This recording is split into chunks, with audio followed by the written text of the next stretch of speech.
Republicans say Barack Obama is shifting his position on Iraq. Obama says no such thing, but he seemed to have a tough time explaining that. Obama says although he may refine his plans on Iraq, he will not back away from a pledge to get combat troops out.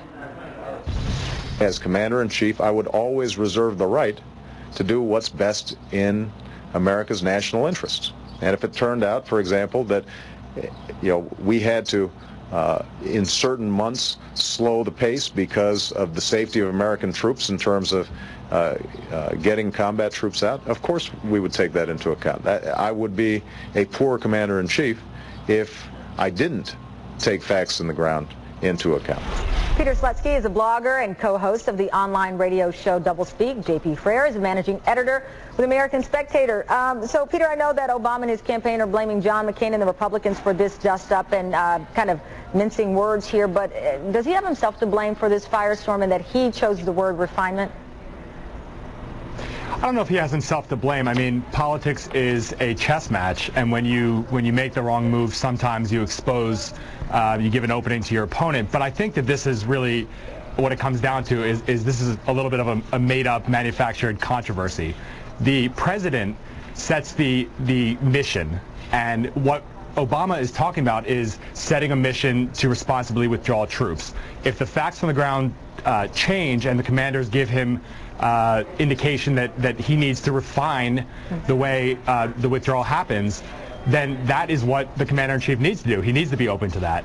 But it's John McCain whose mission is going to be to stay in Iraq for up to 100 years. Well, JP, is this one of those curses moment for the Republicans in that he may have blocked one of their attacks against him and that he's now saying, let me go over there and assess the situation and listen to the commanders, which is what John McCain said he needed to do?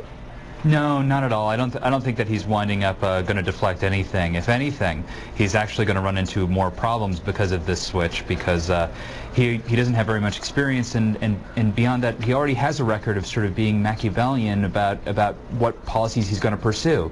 Now, are you trying to tell me that once the primary is done and all he's been talking about is withdrawal, that something has suddenly changed that he wants to prepare us for, that he's going to explain to us that he might change his position down the line?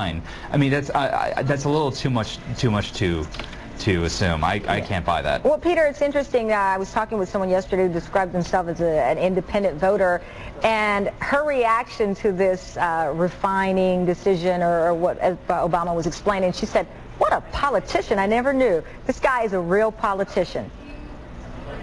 Maybe that's good, well, maybe that's bad, but she was putting him in the category of those, the Bill Clinton types, the people who are successful but raise eyebrows, maybe. Well, he is a politician. Except not as running for president. Senator Obama has not changed his position on Iraq. He ran his campaign on the judgment that he exercised to oppose the war from the beginning, and he still says that the mission will be to get troops out of Iraq in a responsible way. So that is the choice that people... Well, facts on the grounds of, if the facts on the grounds have changed, that is the wiggle room that he's looking for to change, he's saying, to slow at times if he needs to slow. No, to not change his position. It doesn't do anything to the mission. If the mission is to remove the troops from Iraq in a responsible redeployment, then that will be the mission. He's not talking about changing the mission, and to put words in his mouth is just politics. Well, to be continued, to say the least, gentlemen. I'm looking for a little wiggle room because I've got to get out of this segment, but thank you both for your time on this 4th of July. And to get more political news.